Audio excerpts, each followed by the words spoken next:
నమస్తే welcome to news 9 ముందుగా headlines చూద్దాం.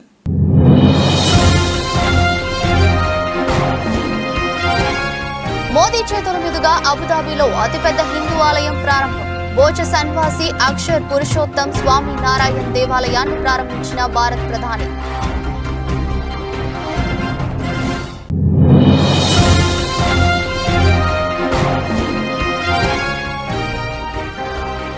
ఎన్నికల వేళ పార్టీలకు సుప్రీంకోర్టు షాక్.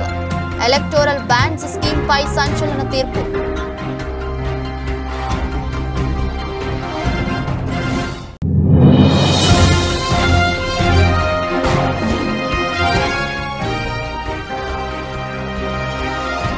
నాలుగు దశాబ్దాల చరిత్రలో తొలిసారి ఏపీ రాజ్యసభ ఎన్నికల నుంచి టీడీపీ నిష్క్రమణ.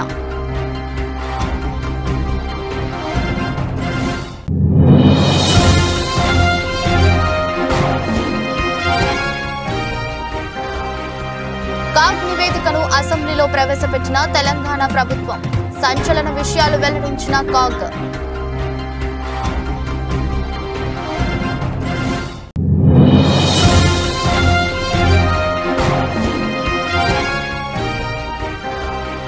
ఆదిలోనే టీమిండియాకు ఎదురు దెబ్బలు. 3 వికెట్లు కోల్పోయిన రోహిత్ సేన.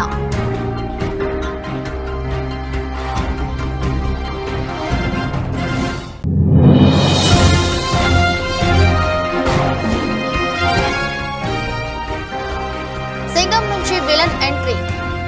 ఇంట్రెస్టింగ్ గా ఫస్ట్ లుక్ పోస్టర్.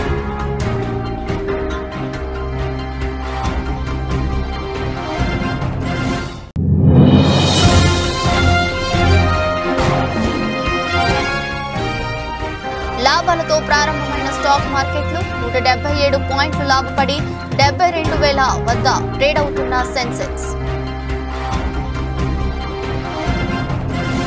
అరబ్ దేశంలో అతిపెద్ద హిందూ దేవాలయం భారత ప్రధాని నరేంద్ర మోదీ చేతుల మీదుగా ప్రారంభమైంది.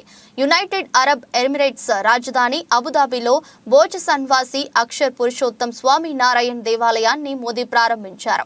అనంతరం మందిరంలో పూజా కార్యక్రమాల్లో పాల్గొన్నారు. 27 ఎకరాల విస్తీర్ణంలో భారతీయత శిల్పకళ ఉట్టిపడేలా నిర్మితమైంది స్వామి నారాయణ్ దేవాలయం. పశ్చిమాసియాలోనే అతిపెద్ద హిందూ ఆలయం ఇది. ఈ ఆలయం ఎత్తు 32.92 మీటర్లు, పొడవు 79.86 మీటర్లు, వెడల్పు 54.86 మీటర్లుగా ఉంది. దేవాలయానికి 7 గోపురాలున్నాయి. ఆలయ నిర్మాణంలో రాజస్థాన్ పాలరాయిని వాడారు. అబు మారిక్ ప్రాంతంలో 27 ఎకరాల స్థలంలో నగర శైలిలో మందిరం నిర్మాణం ఉంటుంది. ఇక్కడి ప్రార్థన మందిరంలో ఒకేసారి 3,000 మంది భక్తులు ప్రార్థనలు చేసుకునే అవకాశం ఉంది. దీంతో పాటు కమ్యూనిటీ సెంటర్, చిన్నపిల్లల పార్కు వంటివి ఏర్పాటు చేశారు. సనాతన ధర్మంలోని 8 గొప్ప లక్షణాలకు చిహ్నంగా దేవాలయ ముఖ ద్వారాలపై 8 శిల్పాలు తీర్చిదిద్దారు. హిందుస్థానియోं के दिल को जीत लिया.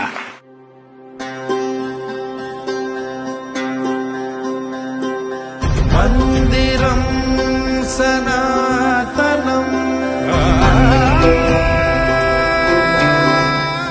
अबू धाबी का ये विशाल मंदिर केवल एक उपासना स्थली नहीं है, ये मानवता की सांझी विरासत का शेयर्ड हेरिटेज का प्रतीक है.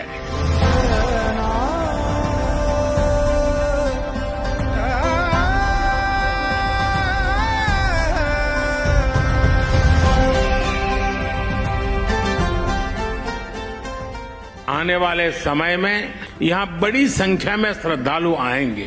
इससे यूएई आने वाले लोगों की संख्या भी बढ़ेगी और पीपल टू पीपल कनेक्ट भी बढ़ेगा.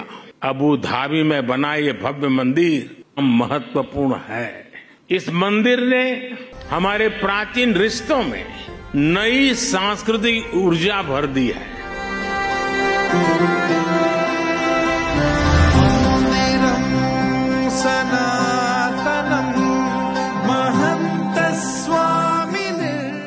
मेरे मित्र ब्रह्मविहारी स्वामी कह रहे थे कि मोदी जी तो सबसे बड़े पुजारी है.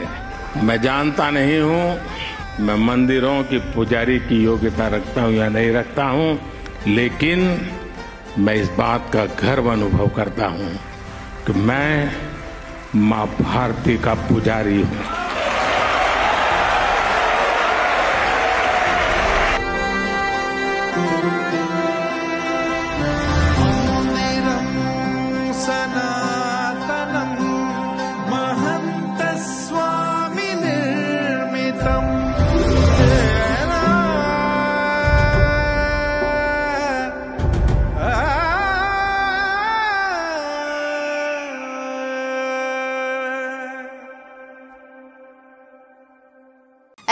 ఎలక్టోరల్ బాండ్స్ స్కీమ్ పై సుప్రీంకోర్టు రాజ్యాంగ ధర్మాసనం సంచలన తీర్పు వెల్లడించింది. రాజకీయ పార్టీలకు విరాళాలు క్విడ్ ప్రో కోకు దారి తీస్తాయని తెలిపింది. విరాళాలు ఇచ్చిన వారి పేర్లను రహస్యంగా ఉంచడం తగదని చెప్పింది. ఎలక్టోరల్ బాండ్స్ పథకం ప్రాథమిక హక్కుల ఉల్లంఘనేనని తెలిపింది. రహస్య విరాళాలు ప్రాథమిక హక్కుల ఉల్లంఘనేనని స్పష్టం చేసింది. ఎలక్టోరల్ బాండ్స్ జారీ చేయడాన్ని సుప్రీంకోర్టు నిలిపేయాలని సుప్రీంకోర్టు చెప్పింది. 2019 ఏప్రిల్ 19 నుంచి ఎలక్టోరల్ బాండ్స్ కొన్నవారి వివరాలను ఈసీకి సమర్పించాలని ఆదేశించింది. మార్చి 31 లోపు ఎన్నికల కమిషన్ ఎలక్టోరల్ బాండ్స్ వివరాలను వెబ్సైట్లో ఉంచాలని సుప్రీంకోర్టు చెప్పింది. ఎలక్టోరల్ బాండ్స్ విధానం సమాచార హక్కు ఉల్లంఘన కిందకే వస్తుందని తెలిపింది. ఎలక్టోరల్ బాండ్స్ చట్ట విరుద్ధమని తేల్చి చెప్పింది. 5 సభ్యుల రాజ్యాంగ ధర్మాసనం ఈ మేరకు ఏకగ్రీవ తీర్పు వెలువరించింది. బ్లాక్ మనీ నిర్మూలనకు ఎలక్టోరల్ బాండ్స్ ఒకటే మార్గం కాదని ఇతర అనేక మార్గాలు కూడా ఉన్నాయని తెలిపింది. సుప్రీంకోర్టు ప్రధాన న్యాయమూర్తి జస్టిస్ డివై చంద్రచూడ్ నేతృత్వంలోని 5 సభ్యుల రాజ్యాంగ ధర్మాసనం ఈ తీర్పును వెల్లడించింది. ఈ ధర్మాసనంలో జస్టిస్ డివై చంద్రచూడ్ తో పాటు justice Sanjiv Khanna, justice BR Gavai, justice JB Pardiwala, justice Manoj Mishra ఉన్నారు. లోక్సభ ఎన్నికలకు ముందు ఈ తీర్పుపై కీలకంగా మారింది. సుప్రీంకోర్టు రాజ్యాంగ ధర్మాసనం గత ఏడాది అక్టోబర్ 31 నుంచి ఈ కేసుపై విచారణ కొనసాగించింది. అన్ని పక్షాల వాదనలను విన్నాక తీర్పును రిజర్వ్ చేసింది. రాజకీయ పార్టీలకు విరాళాలు అందించేందుకు ఎలక్టోరల్ బాండ్ విధానాన్ని 2018 జనవరి 2న ఈ పథకాన్ని కేంద్ర సర్కారు నోటిఫై చేసింది. ప్రజా ప్రాతినిధ్యం చట్టం 1951లోని సెక్షన్ 29A కింద నమోదైన రాజకీయ పార్టీలు ఎలక్టోరల్ బాండ్లకు అర్హత కలిగి ఉన్నాయి. ఎలక్టోరల్ బాండ్ల ద్వారా నిధులు సేకరించాలంటే ఆ పార్టీలకు గత లోక్సభ లేదా అసెంబ్లీ ఎన్నికల్లో కనీసం 1% ఓట్లు వచ్చి ఉండాలన్న నిబంధన ఉంది. ఎలక్టోరల్ బాండ్ల ద్వారా గత 6.5 ఏళ్లుగా 9,188 కోట్లకు పైగా విరాళాలను ఆయా పార్టీలు సేకరించాయని అంచనా. అందులో అత్యధికంగా లబ్ధి పొందింది BJP. Information guaranteed by Article 19(1)A includes the information of financial contributions made to political parties. The jurisprudence on the right to information, which has emanated from this court, can be classified into 2 phases. In the first phase, the focus of this court was on the close relationship between open governance and information. The judgments in this phase were premised on the principle that the citizens have a duty to hold the government of the day accountable for their actions and inactions, and they can effectively fulfill this duty only if the government is open and not clothed in secrecy. In the second phase, this court recognized the importance of information to form views on social, cultural, and political issues and participate in and contribute to discussions in the polity. A crucial aspect of the expansion of the right to information in the second phase is that the right to information is not restricted to information about state affairs, that is public information. It includes information which would be necessary to further participatory democracy in other forms. The ratio of the judgments of this court in Association of Democratic Reforms and People's Union for Civil Liberties is that the voters have a right to information which is essential for them to cast their votes. The ratio of the judgments is not restricted to information about candidates. Political parties are a relevant political unit in the electoral process. This is evident from the provisions of the 10th schedule of the Constitution, the Election Symbols Reservation and Allotment Order 1986, the Westminster form of government which confers importance to political parties, and the electoral culture in India, such as the publication of electoral manifestos by political parties. The information about the funding of political parties is essential for the effective exercise of the choice of voting. One of the factors which Telugu Desam పార్టీకి రాజ్యసభలో ప్రాతినిధ్యం లేకుండా పోయింది. 41 ఏళ్ల చరిత్రలో ఆ పార్టీకి ఇలా జరగడం ఇదే తొలిసారి. ఏపీలో రాజ్యసభ స్థానాలకు జరగనున్న ఎన్నికల నుంచి టీడీపీ తప్పుకోవడంతో ఆ 3 స్థానాలు అధికార వైసీపీ ఖాతాలో చేరిపోనున్నాయి. దీంతో ఆంధ్రప్రదేశ్ వైసీపీ ఇప్పటికే ఉన్న 8 రాజ్యసభ సీట్లకు అదనంగా మరో 3 సీట్లు చేరి ఆ పార్టీ సంఖ్య బలం 11గా మారనుంది. అంతేకాదు మరో 2 ఏళ్ల వరకు పెద్దల సభలో టీడీపీకి ప్రాతినిధ్యం వహించే వారే ఉండరు. ఆంధ్రప్రదేశ్లో రాజ్యసభ రేసు నుంచి తెలుగుదేశం పార్టీ నిష్క్రమించింది. ఈ ఎన్నికల్లో టీడీపీ పోటీ చేస్తుందా లేదా అన్న ఉత్కంఠకు ఎట్టకేలకు తెరపడింది.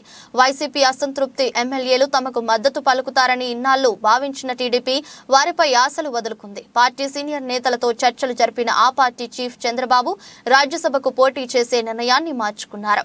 దీంతో ఏపీలోని 3 రాజ్యసభ రాజ్యసభ స్థానాలు వైసీపీ ఖాతాలో చేరి పెద్దల సభలో వారి సంఖ్యాబలం 11కు మారనుంది.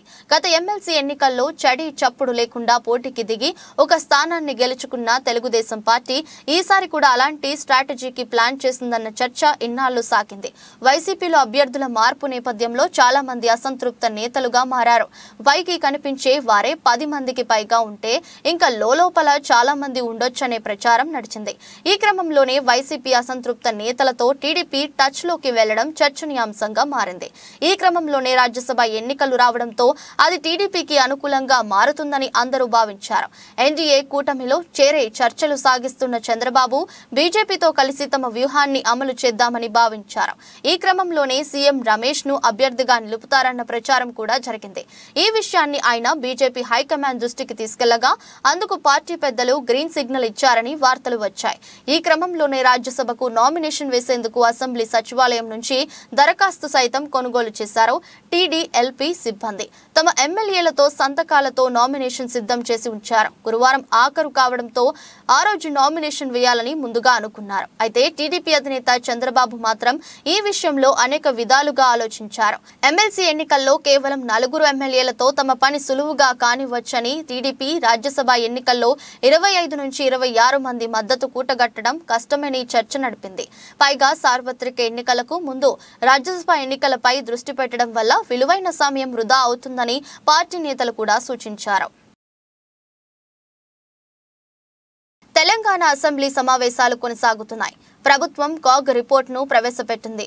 పంచాయతీరాజ్, రెవెన్యూ, కాళేశ్వరం ప్రాజెక్టుపై కాగ్ రిపోర్టర్లోని అంశాలు సంచలనం రేపుతున్నాయి. కాగ్ రిపోర్టులోకి అంశాలు కాళేశ్వర ఒక్క ప్రాజెక్టుకు కార్పొరేషన్ ద్వారా 66,854 కోట్లు తీసుకున్నారు. 14 సంవత్సరాలలోగా కాళేశ్వరం ప్రాజెక్టుకు సంబంధించి 2,52,048 కోట్ల రూపాయలు తీర్చాల్సి ఉంటుంది. బడ్జెట్లో కేవలం ఖర్చయింది 77% మాత్రమే. రుణాల చెల్లింపునకు 1,45,545 కోట్లు అవుతుంది. రాష్ట్రం రెవెన్యూ లేటులో ఉంది. ఆ రెవెన్యూ లోటు మార్కెట్ నుండి తీసుకున్న రుణాల ద్వారా భర్తీ చేయాల్సి వచ్చింది. రిజర్వ్ బ్యాంకు నుంచి చేయబదుళ్ల కింద 67,174 కోట్ల అధిక వ్యయం ఉంది. 2022 మార్చి 31 నాటికి రాష్ట్రంలో 83 రాష్ట్ర ప్రభుత్వ రంగ సంస్థలు, 3 చట్టబద్ధమైన కార్పొరేషన్లు ఉన్నాయి. అందులో 8 విద్యుత్ రంగానికి చెందినవి కాగా మిగతావి విద్యుతేతర రంగాలు. 2022 మార్చి 31 నాటికి 39 ప్రభుత్వానికి సంస్థలు తీవ్ర నష్టాల్లో ఉన్నాయి. 2020 సంవత్సరానికి సంబంధించి 67 ప్రభుత్వ రంగ సంస్థల్లో కేవలం 12 మాత్రమే లాభాల్లో ఉన్నాయి. మిగతావి నష్టాల్లో ఉన్నాయని తెలిపింది. ఆ పాయింట్ ఊడవీకితే చెప్పుకునే దిక్కులేక బొక్కబోర్ల పడితే బొక్కలిరిగినాయి మీకు. అయినా మీ బుద్ధి మారలేదు. ఒక ముఖ్యమంత్రిని పట్టుకొని ఏం మీకనిక పోయినవని అడుగుతారా అధ్యక్ష? ఇది పద్ధత? ఈ రాష్ట్రం 4 కోట్ల ప్రజలు ఓట్లేసి గెలిపించిన ముఖ్యమంత్రిని పట్టుకొని ఏం మీకనికమైనవని అంటారా అధ్యక్ష? ఇదేనా తెలంగాణ సాంప్రదాయము? ఈరోజు నేను మళ్ళీ అడుగుతున్నా అధ్యక్ష, ఈరోజు మేడిగడ్డ మేడి పండులాక కుంగిపోతే మేడిగడ్డల నీళ్లు నింపడానికి అవకాశం ఉందా అధ్యక్ష? ఇవాళ మీరే సాగునీటి పారుదల శాఖ మంత్రులుగా పనిచేసారు కదా. చంద్రశేఖర్ రావు గారు, హరీష్ రావు గారు ఇద్దరు సాగునీటి పారుదల శాఖ మంత్రిగా పనిచేసారు కదా అధ్యక్ష. ఈరోజు వాళ్ళకే పెత్తనం ఇస్తాం, వాళ్ళనే చేయమని ఉండ్రి. ఈరోజు ఏ రకంగా మేడిగడ్డలో నీళ్లు నింపుతారో, మేడిగడ్డ నుంచి నీళ్లు ఎత్తి అన్నారంలో పోస్తారో, అన్నారంలో నుంచి సుందీలలో ఎట్లా పోస్తారో బాధ్యత వాళ్ళని తీసుకోమని ఉండ్రి అధ్యక్ష. ములుగు జిల్లాలో గట్టమ్మ ఎదురుపిల్ల సమ్మేళనం కార్యక్రమానికి ముఖ్య అతిథులుగా తెలంగాణ రాష్ట్ర పంచాయతీరాజ్, గ్రామీణాభివృద్ధి, స్త్రీ శిశు సంక్షేమ శాఖల మంత్రి డాక్టర్ ధనసరి అనసూయ సీతక్క పాల్గొన్నారు. ములుగు గట్టమ్మ దేవాలయ ప్రాంగణంలో ఆదివాసీ నాయకుపోడు సంఘం ఆధ్వర్యంలో ఏర్పాటు చేసిన గట్టమ్మ ఎదురుపిల్ల సమ్మేళనంలో మంత్రి సీతక్క మాట్లాడుతూ, జీవితంలో ఏం సంపాదించడం అన్నది ముఖ్యం కాదని, మన పూర్వీకులు మనకు సంపాదించిన సంస్కృతి సంప్రదాయాలను మనకు ఇచ్చారో మనం కూడా రాబోయే తరాలకు కూడా సంప్రదాయాలను ఇలాగే కొనసాగించాలని ఈ సందర్భంగా గుర్తు చేస్తూ, మీకు అన్ని విధాల సహాయ సహకారాలు అందించడానికి ఎప్పుడూ మీ తోడుగా, మీ ఆడబిడ్డగా ప్రతిక్షణం అందుబాటులో ఉంటానని అన్నారు. ఈ కార్యక్రమంలో మాజీ కేంద్ర మంత్రి పోరిక బలరాం నాయక్ తో పాటు ఆదివాసీ నాయకుడు, పోడు గ్రామ పెద్ద మనుషులు తదితరులు పాల్గొన్నారు. ఏం సంపాదించడం అని కాదు, ఎంత ఆచారాలు, సంస్కృతి, సాంప్రదాయాలు మన పూర్వీకులు మనకిచ్చిర్రో వాటిని మనం భవిష్యత్ తరాలకు కూడా చెక్కు చెదరకుండా ఇస్తేనే ఆ జాతుల యొక్క గొప్పతనం అనేది నిలబడుతుంది. ఇక్కడికి రాగానే డోలు సప్పులు సన్నాయిలు రాగానే ఏ డాన్స్ కాడి పోయినా నాకైతే కాలు కదలదు, కానీ ఈ డోలు కొడితే మాత్రము ఖచ్చితంగా ఒక మరి ఉత్సాహం వస్తుంది. ఎందుకంటే అది ఎక్కడివో నేను చూస్తూనే ఉన్నా, అటు మహారాష్ట్ర పో, ఛత్తీస్గఢ్ పో, మన జార్ఖండ్ పోయినా, మరి అదే విధంగా ఒరిస్సా పోయినా, ఏ రాష్ట్రం పోయినా ఆ డోలి అనేటువంటి సాంప్రదాయం ప్రతి చోట ఆదివాసీలలో అది నాయకపోడు కావచ్చు, లేకుంటే ఇంకోటి కావచ్చు, గోండు కావచ్చు, కోయ కావచ్చు, కానీ ఖచ్చితంగా ఉంది. ఎందుకంటే అది మనల్ని అందరినీ ఉత్సాహపరుస్తుంది, ఊపు తీసుకొస్తుంది. కష్టాలలో ఉన్నటువంటి వాళ్ళని కూడా కష్టాలు మర్చిపోయి మరి ఆట పాట అనేది ఒక సంబరాన్ని ఇస్తుంది. అట్లాంటి ఆట పాటలతోటి దేవుళ్ళను కొలిచేటువంటి సంస్కృతి ఈ రోజు మనకున్నది. కాబట్టి ఒకప్పుడు మరి ఒక చెట్టు పుట్టకే ఉండే, ఈ రోజు సమ్మక్క సారలమ్మ కాడికి పోయే ప్రతి ఒక్కరు కూడా గట్టమ్మ దగ్గర ఆగి మొక్కుకుంటున్నటువంటి పరిస్థితి. కొన్ని సమస్యలు ఉన్నాయి, కొన్ని బార్డర్ సమస్యలు, లేకుంటే కొన్ని కుల సమస్యలు, అంతర్గతమైనటువంటి సమస్యలు ఉన్నాయి.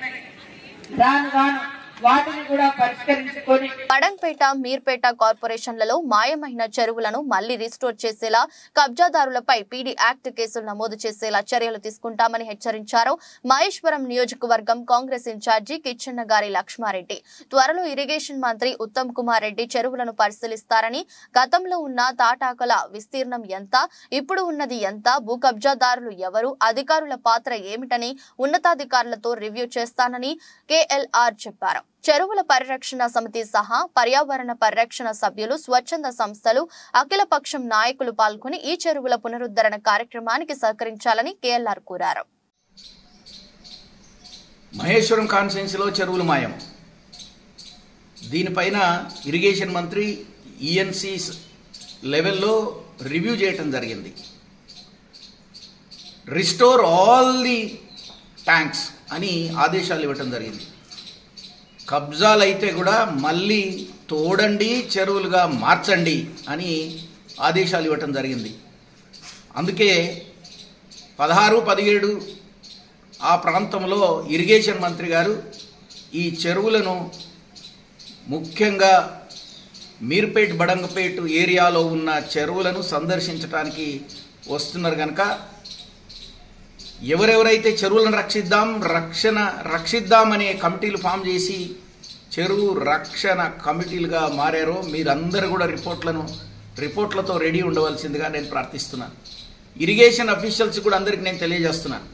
మీరందరికీ నేను ఇదివరకే చెప్పాను, మొదలు చెరువులు ఆకారము మ్యాపులు ఏవి, ఇప్పుడున్న చెరువులు ఏ విధంగా ఉన్నాయి, వాటి ఆకారం ఏంది, వీటి మ్యాపులు వేసి సిద్ధంగా ఉంచవలసిందిగా మీకు నేను చెప్పడం జరిగింది. మంత్రి గారు మీ అందరి సమక్షంలో వీటి రివ్యూ జరుగుతుంది కనుక మీరందరూ రెడీ ఉండవలసిందిగా కోరుతున్నా. అందరి నాయకులకు కూడా అందరికీ కూడా నేను తెలియజేస్తున్నా, మీ అభిప్రాయాలను తెలియజేయడానికి మీరు రెడీగా ఉండవలసిందిగా నేను కోరుతున్నాను. సికింద్రాబాద్ జోనల్ ఆఫీసులో జోనల్ కమిషనర్ రవికిరణ్ గారి ఆధ్వర్యంలో జరిగినది. సమావేశంలో మల్కాజ్గిరిలో ఈ ఇంజనీరింగ్ పనులు జాప్యం వల్ల ప్రజలు ఇబ్బంది పడుతున్నారని, శానిటైజేషన్ లో సిబ్బంది కొరత వల్ల చెత్త నివారణ సరిగ్గా జరగట్లేదని, వెంటనే చర్యలు తీసుకోవాలని డిమాండ్ చేశారు. ఈ కార్యక్రమంలో SE Anil Raj, EE Lakshman, DE Mahesh, city planner Pradeep, corporators Sunitha, Mahalakshmi, Deepika, Suchitra తదితరులు పాల్గొన్నారు.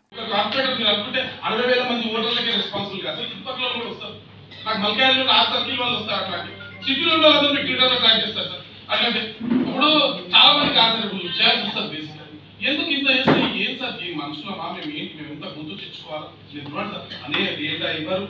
పోనీ కాంట్రాక్టర్ చేసిన పీక్ అవతల పడింది. అదే ఇక్కడ ఉన్న కమిషనర్ గారికి కాంట్రాక్టర్లు చేయట్లేదంటే నిజంగా జెన్యూన్ కాంట్రాక్టర్ చేయడం 5 వర్క్ చేద్దాం నేను లెక్క ఇచ్చిన 2 వర్క్ చేయండి లెక్క ఇచ్చిన రిటర్న్ అసార్కి ఇచ్చిన లేదు ఆ కాంట్రాక్ట్ మేము పెట్టాము అంటారు. సరే పెట్టరు. మరి అట్లాంటప్పుడు ఫ్రెష్ ఇంజనీరింగ్ గ్రాడ్యుయేట్స్ మేస్త్రీ చేస్తున్నట్టు డబ్బులు పెట్టేటప్పుడు చాలా మంది రోడ్ల మీద ఫ్రీ ఓపెన్ రిజిస్ట్రేషన్ చేయండి, పీడబ్ల్యూ పెట్టేసి జిహెచ్ఎంసీతో అగ్రిమెంట్ చేసి ఆన్లైన్ లో పెట్టారు సార్. చాలా మంది వస్తారు, మేము తీసుకొస్తాం. చాలా మంది నిరుద్యోగులు ఉన్నారు సార్ రోడ్ మీద, చాలా మంది నిరుద్యోగులు ఉన్నారు సార్, డబ్బులు పెట్టేటోళ్ళు ఉన్నారు సార్. రోడ్ మీద సీసీ రోడ్ మేస్త్రీ ఇల్లు కట్టే మేస్త్రీ సీసీ రోడ్ లేదా, గోడ కాంపౌండ్ వాళ్ళు కట్టలేరా, కమిటీ వాళ్ళు కట్టలేరా, చెప్పండి. ఇప్పుడు కాంప్లెక్స్ వర్క్స్ నాలుగు సంబంధించిన గ్రావిటీ ఇలాంటి ఇష్యూస్ ఏమన్నా వాళ్ళు డీల్ చేయలేకపోవచ్చు. అలాంటి ఇష్యూకి స్పెసిఫిక్ ఎక్స్పీరియన్స్ కావాల్సింటే అక్కడ నామ్స్ పెట్టి తీసుకోండి. కానీ చిన్న చిన్న వర్క్లు చిన్న స్పీడ్ బ్రేకర్ లేడాకో లేకపోతే కాంపౌండ్ వాళ్ళు పెట్టడాకో కమిటీ పెట్టడాకో ఎవరైనా కడతారు. దాంట్లో పెద్ద బ్రహ్మమిత్తారు. అదేమన్నా ఎవరైనా కడతారు సార్. మాకు తీసుకోండి. మరి అక్కడ మిగతా వాళ్ళందరికీ అవకాశాలు ఇవ్వండి. డబ్బులు పెట్టేటప్పుడు దీన్ని మన కమిషనర్ గారు కూడా చెప్పాను. మాకు పెడతాను. మీ ద్వారా మళ్ళీ ఒకసారి దీన్ని గట్టిగా తీసుకోవాలని కోరుతున్నాను సార్.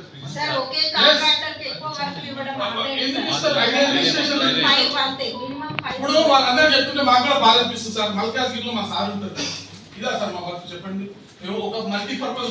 గురజాల నియోజకవర్గం దాచేపల్లిలో భారత్ పెట్రోల్ బంకులో సునీత అనే మహిళ హైదరాబాద్ నుండి విజయవాడ ప్రయాణిస్తూ మార్గం మధ్యంలో పెట్రోల్ కోసమని దాచేపల్లిలోని భారత్ పెట్రోల్ బంకులోని తన కారును తీసుకుని వచ్చింది. సునీత తన వాహనంలో పెట్రోల్ ఫుల్ ట్యాంక్ చేయమని పెట్రోల్ బంకులో పనిచేస్తున్న బాయ్ కి చెప్పగా సదర్ పెట్రోల్ బంకులోని బాయ్ పెట్రోల్ గన్ లోని ట్రిగ్గర్ ను పదే పదే నొక్కి వదలడం గమనించిన మహిళ ఏంటి ఏమైనా పెట్రోల్ బంకులో ఏమైనా ఇబ్బందిగా ఉందా అని ప్రశ్నించగానే పెట్రోల్ బంక్ సిబ్బంది పెట్రోల్ బంక్ యజమాని సమాధానం చెప్పలేక అయోమయానికి గురయ్యారు. దాచేపల్లి భారత్ పెట్రోల్ బంక్ పై అధికారులు చర్యలు తీసుకోవాలని సునీత అనే మహిళ తెలిపారు. అది పట్టుకొని ఇది ఎట్లా ఆడుకోవటం నాకు అర్థం కాలేదు. నేను థ్యాంక్ఫుల్ చెప్పాను. అది థ్యాంక్ఫుల్ ఆటో స్టాప్ అవ్వాలి. అది అవ్వట్లేదు. The employee is saying that the gun is not working. So I want to understand since how long the gun is not working and how much petrol have passed through this. So this is a clear case of fraud happening here. And maybe not this petrol pump, I don't know how many, but this is happening for sure here. You are not supposed to touch the gun once the limit is set in the meter. Why is he playing with the gun? That's my question. G22 Wargal మండల కేంద్రం అయిన Kondapochamma project నుండి Sangareddy canal కు నీళ్లను విడుదల చేయాలని మాజీ FTC chairman Vanteru Pratap Reddy ప్రభుత్వాన్ని డిమాండ్ చేశారు. సిద్దిపేట జిల్లా వర్గల్ మండలంలోని గౌరారం వద్ద సంగారెడ్డి కెనాల్ వద్ద బీఆర్ఎస్ నాయకులతో కలిసి ధర్నా చేపట్టారు. యాసంగి పంటకు సరిపడా నీళ్లను వదలాలని, కొండపోచమ్మ ప్రాజెక్టు నుండి హల్దీ వాగు నుండి రామాయంపేట, మెదక్, నిజాం సాగర్ వరకు కాల్వ చుట్టుపక్కల ఉన్న రైతులకు సాగునీరు అందించాలని డిమాండ్ చేశారు. ఉమ్మడి మెదక్ జిల్లా డీసీసీబీ చైర్మన్ చిట్టి దేవేందర్ రెడ్డి మాట్లాడుతూ మాజీ ముఖ్యమంత్రి కేసీఆర్ రైతుల సంక్షేమం కోసం కృషి చేశారని, ఎన్నికల హామీలు నెరవేర్చకుండా గత ప్రభుత్వాలను విస్మరించుకున్నారని, సబబు కాదని చేతనైతే ఇచ్చిన హామీలు అమలు చేయాలని ఆయన ప్రభుత్వాన్ని డిమాండ్ చేశారు. ఇవాళ కొండపోచమ్మ సాగర్ ఉంది. కొండపోచమ్మ సాగర్ నుండి సంగారెడ్డి కెనాల్ ను ఓపెన్ చేసినట్లయితే గతంలో గౌరవ ముఖ్యమంత్రి గారు, గౌరవ మాజీ ముఖ్యమంత్రి గారు, గౌరవ మాజీ మంత్రి హరీష్ రావు గారు ఇదే కెనాల్ నుండి నీళ్లు వదిలిపెట్టడం వల్ల ఇక్కడ నుండి పక్కనే ఉండి మక్తాల చెరువు నింపుకొని, శాకాలం చెరువు నింపుకొని, పెద్ద చెరువు నింపుకొని, కాన్ చెరువు నింపుకొని హల్దీలో పడేసుకుంటే హల్దీ మీద నాచారం చెక్ డ్యాం నిండుకొని దాదాపు 32 చెక్ డ్యాములు నిండుకుంటూ తూప్రాన్ మండలము, ఆ తర్వాత మాసాయిపేట మండల్, వెల్దుర్తి మండల్, అట్లనే గన్పూర్ ఆయకట్ట, నిజాం సాగర్ వరకు జుక్కల్ కాన్స్టిట్యున్సీ, అదేవిధంగా బాన్సువాడ కాన్స్టిట్యున్సీ, బాన్సువాడ, జుక్కల్, నర్సాపూర్, గజ్వేల్, అదేవిధంగా పక్క మెదక్. గుజరాత్ లోని Rajkot Saurashtra cricket association stadium వేదికగా ఇండియా, ఇంగ్లాండ్ మధ్య 3వ టెస్ట్ తొలి రోజు ఆట కొనసాగుతుంది. టాస్ గెలిచిన భారత్ మొదటి బ్యాటింగ్ ఎంచుకుంది. భారత్ కు ఆదిలోనే ఎదురుదెబ్బ తగిలింది. యశస్వి జైస్వాల్ 10, శుభ్మన్ గిల్ 0, రజత్ పటిదార్ 5 పరుగులకే అవుట్ అయ్యారు. ప్రస్తుతం క్రీజులో రోహిత్ శర్మ 27, రవీంద్ర జడేజా 3 పరుగులతో ఉన్నారు. టీమిండియా స్కోరు 13 ఓవర్లకు 49/3గా ఉంది. కాగా టెస్టుల్లోకి సర్ఫరాజ్ ఖాన్, ధ్రువ్ అరంగేట్రం చేశారు.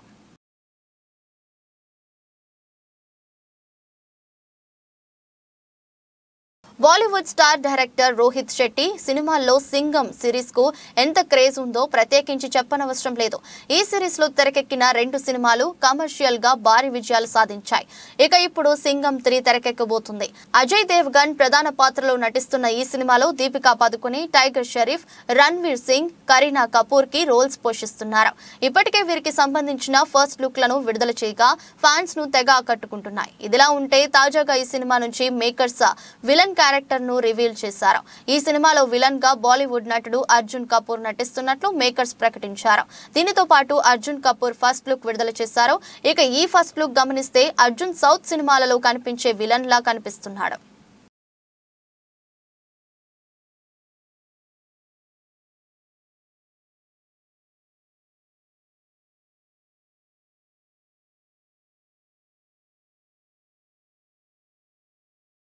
దేశీయ స్టాక్ మార్కెట్ సూచీలు ఇవాళ లాభాలతో ప్రారంభమయ్యాయి.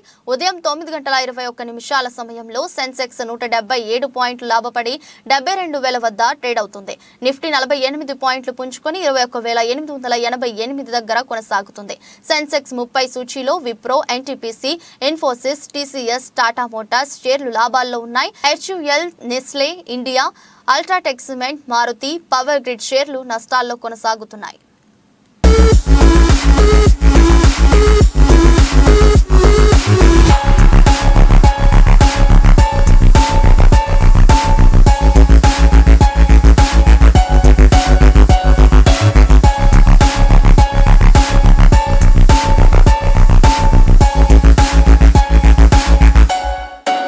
వార్తలు ముగించే ముందు మరోసారి హెడ్లైన్స్.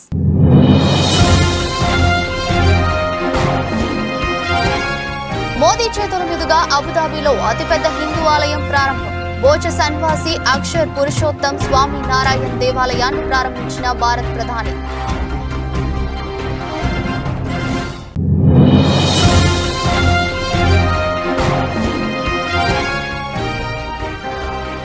ఎన్నికల వేళ పార్టీలకు supreme court shock. Electoral bonds scheme పై సంచలన తీర్పు.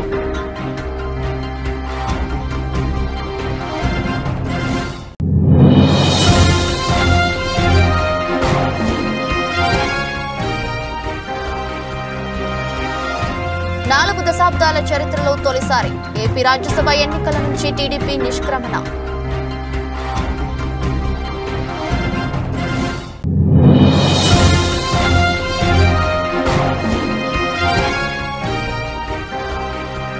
కాగ్ నివేదికను అసెంబ్లీలో ప్రవేశపెట్టిన తెలంగాణ ప్రభుత్వం. సంచలన విషయాలు వెల్లడించిన కాగ్.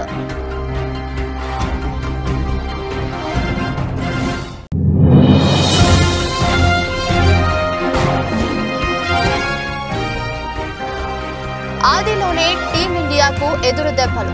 3 వికెట్లు కోల్పోయిన రోహిత్ సేన.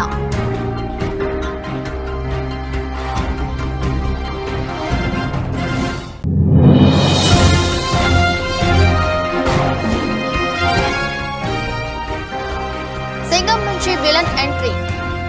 ఇంట్రెస్టింగ్ గా ఫస్ట్ లుక్ పోస్టర్.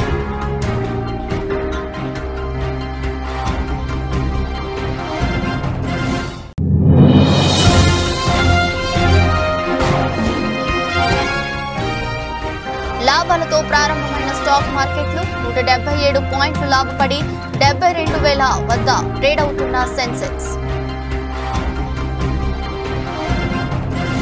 ఇది రోజు బులెటిన్. మరో బులెటిన్లో మళ్ళీ కలుద్దాం. అంతవరకు సెలవు. నమస్కారం.